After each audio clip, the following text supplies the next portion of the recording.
নমস্কার, হৃদয় নীড়ের রবি চ্যানেলে আপনাদের সবাইকে আরও একবার স্বাগত। আমার গলা শুনে নিশ্চয়ই হয়তো বুঝতে পারছেন যে আমি পুরোপুরি স্বাভাবিক অবস্থায় কথা বলার মতো অবস্থায় নেই। তবু একটা প্যাশনের জোরে আজ আবারও হাজির হয়েছি আপনাদের সামনে। আজকে যে বিষয়টা নিয়ে কথা বলবো সেটা কতটা বিষয় বা কতটা কথা আর কতটা কথার কথা সেটা হয়তো আপনারাই ঠিক করবেন। তবু এটা কোনো গুরুগম্ভীর আলোচনা নয়, ছবির মাধ্যমে কথা। এতক্ষণে আপনারা নিশ্চয়ই বিষয়টা দেখেই নিয়েছেন স্ক্রিনে যে আমি ট্যারো কার্ড নিয়ে কথা বলবো। তাতে অনেকেরই মনে হতে পারে যে রবীন্দ্রনাথ ঠাকুর আবার কবে ট্যারো কার্ডের চর্চা করতেন। না, তিনি করতেন না। কিন্তু এই ট্যারো কার্ড কী যদি কারোর একেবারেই জানা না থাকে, এটি কিন্তু অত্যন্ত পুরনো একটি অভ্যেস। অন্তত 17th to 18th সেঞ্চুরি থেকে ফ্রান্সে, ইংল্যান্ডের থেকে এখন ভারতেও আমদানি হয়েছে।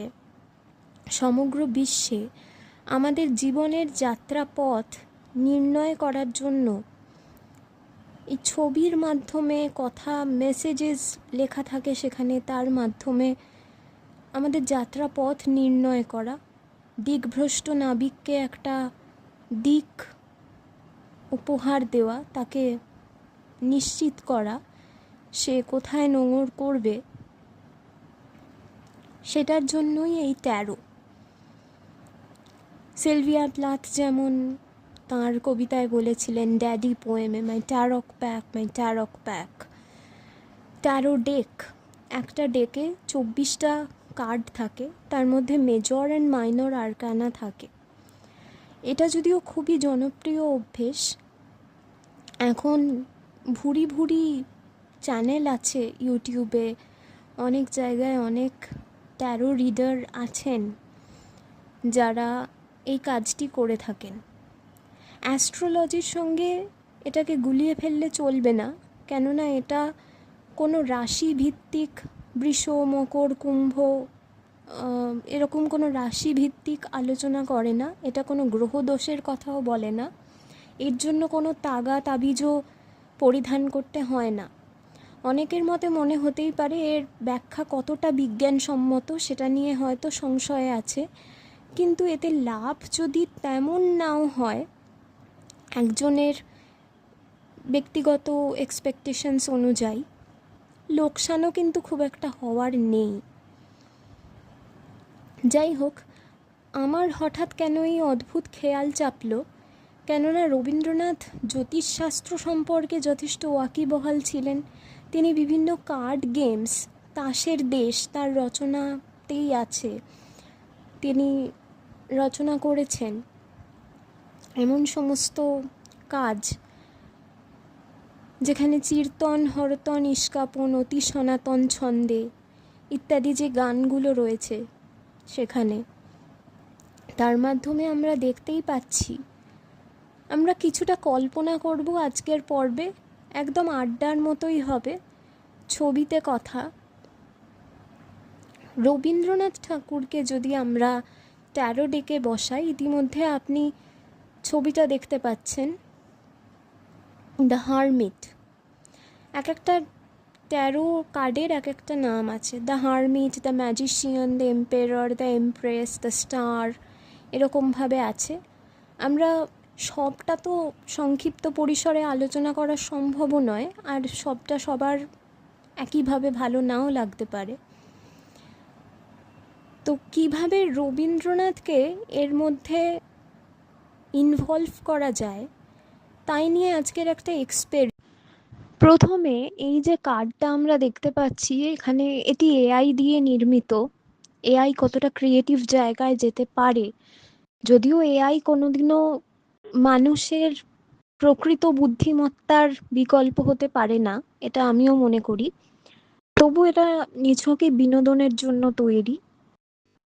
এরকম একটা ট্যারো ডেক যদি হয়, রবীন্দ্রনাথ ঠাকুরকে ডেসক্রাইব করতে হয় ট্যারো ডেকের মাধ্যমে, তাহলে দ্য হারমিটের থেকে পারফেক্ট আর কিছু হয় না বলেই আমার মনে হয়েছে।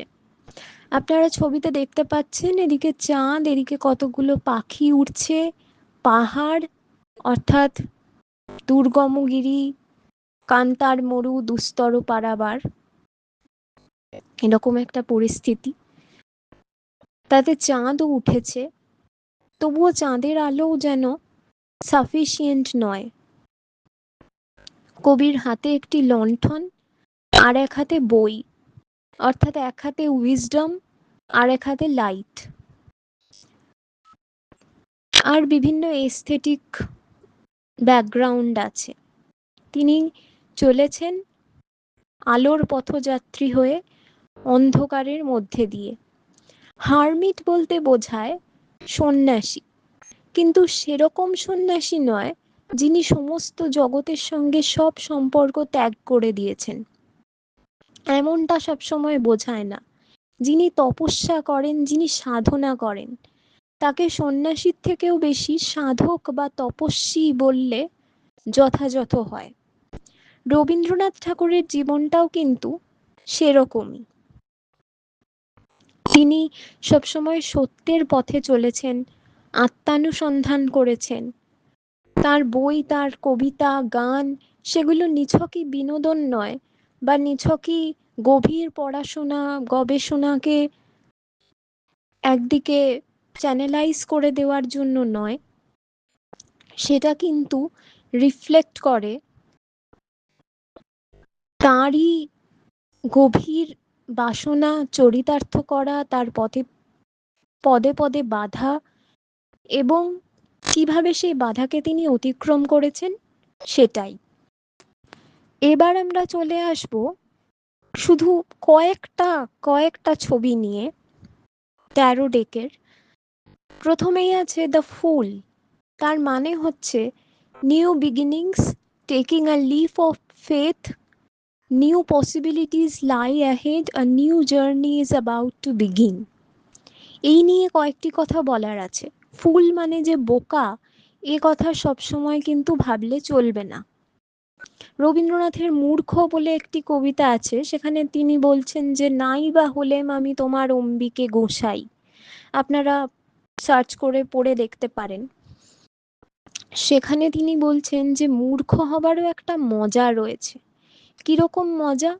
না, এই মূর্খ বা বোকা বা যেভাবেই আমরা তাকে বর্ণনা করি না কেন, তারা কিন্তু ভীষণ সরল সাদাসিধা মানুষ হয়।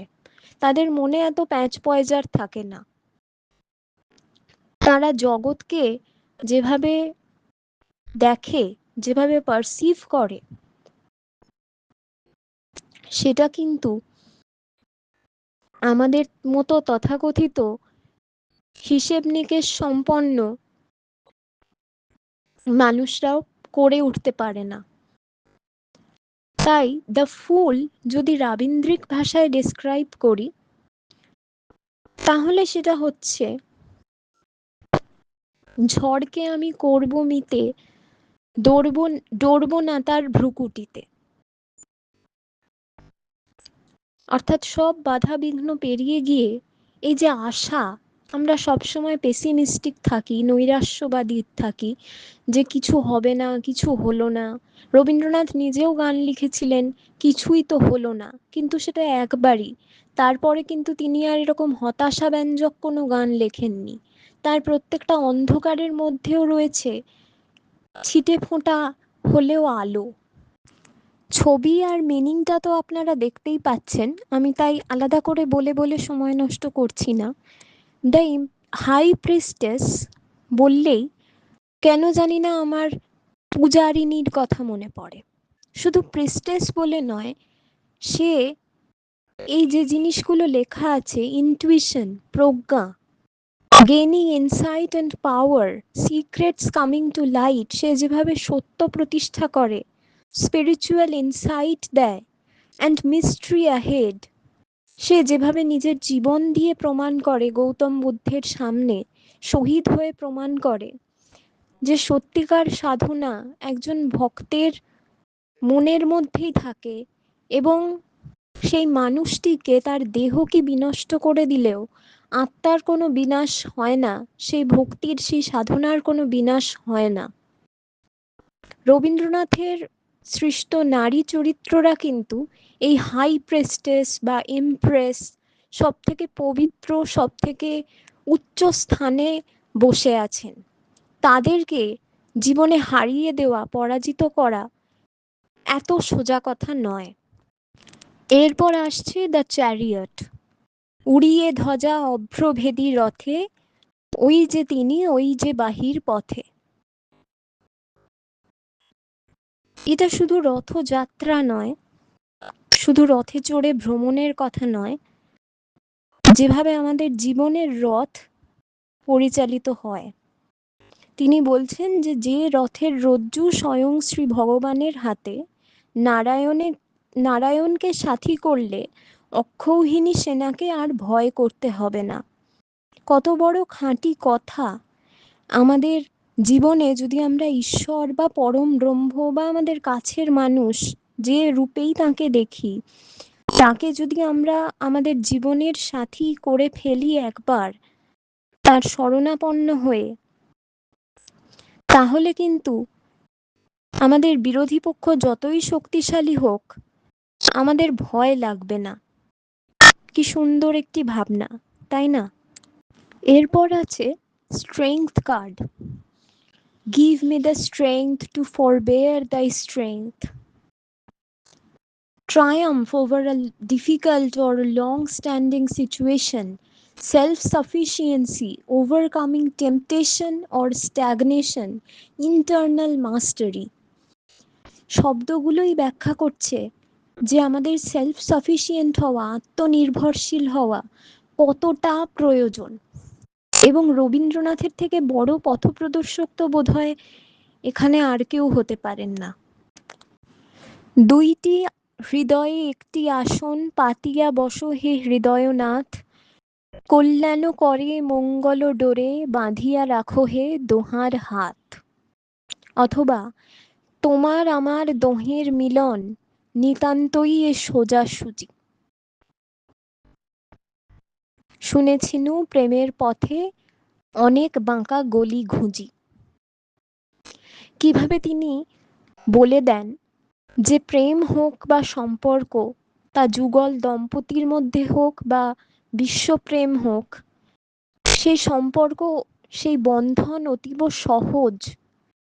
না হলে সেখানে কোনো জটিলতা এসে পড়লেই তা এক নিমেষে ফিকে হয়ে যায়। প্রেম সম্পর্কে তো নতুন করে কিছু বলার নেই। রবীন্দ্রনাথ সম্পর্কেও এক লাইনে কিছু বলা যায় না, তবু চেষ্টা করলাম এই লাভার্স কার্ডটির একটা অন্যতর ব্যাখ্যা করতে। ডেথ, মৃত্যু, the cycle of life death, Phoenix rising from the Ashes. কেন রে এই দুয়ারটুকু পার হতে সংশয়, জয় অজানার জয়। মরণ বলে আমি তোমার জীবন তরি বাই, জীবন ও মরণের সীমানা ছাড়ায়ে বন্ধু হে আমার রয়েছ দাঁড়ায়। রবীন্দ্রনাথের জীবনে মৃত্যু চেতনা আলাদা করে বলবার মতন একটি বিষয়। এই ডেথ কার্ডটা দেখাচ্ছে সমস্ত কিছু পেরিশড হয়ে গেছে ছবিতে, তাও ঘোড়া ছুটিয়ে বিজয় পতাকা হাতে করে একজন যাচ্ছেন রাজার মতো হেঁটে এবং আরেকজন তাকে অর্ঘ্য প্রদান করছেন, আহ্বান করছেন। আর পেছন থেকে এই অন্ধকারের মধ্যেও সূর্যোদয় হচ্ছে। এখানে মৃত্যু, তা সে দেহের হোক বা আমাদের ভিতরকার অন্ধবিশ্বাসের, জড়তার, ভয়ের, সেই মৃত্যু কিন্তু নবজীবনের দিকে আমাদের ঠেলে দেয়। দ্য মুন, যখন এসেছিলে অন্ধকারে চাঁদ ওঠেনি, সিন্ধু পারে চাঁদ ওঠেনি। তারপরেই বলছেন তুমি গেলে যখন একলা চলে, অন্ধকারে চাঁদ উঠেছে, সিন্ধু পারে চাঁদ উঠেছে, রাতের কোলে চাঁদ উঠেছে। অথবা ও চাঁদ চোখের জলে লাগলো জোয়ার। এই সমস্ত যে গানগুলো, লাইনগুলো শুধু এস্থেটিক প্লেজারের জন্যে নয়, কিভাবে মিলেমিশে একাকার হয়ে যায়, কি গভীর দর্শন আছে এর মধ্যে। এই চন্দ্রকলা, চাঁদের যে 16 কলা, 16টা ডিফারেন্ট ফেজ আমাদের জীবনেও আসে। অমাবস্যা থেকে পূর্ণিমা, পূর্ণিমা থেকে অমাবস্যা, প্রতিপদ, দ্বিতীয়া, তৃতীয়া, এইভাবে চলতে থাকে।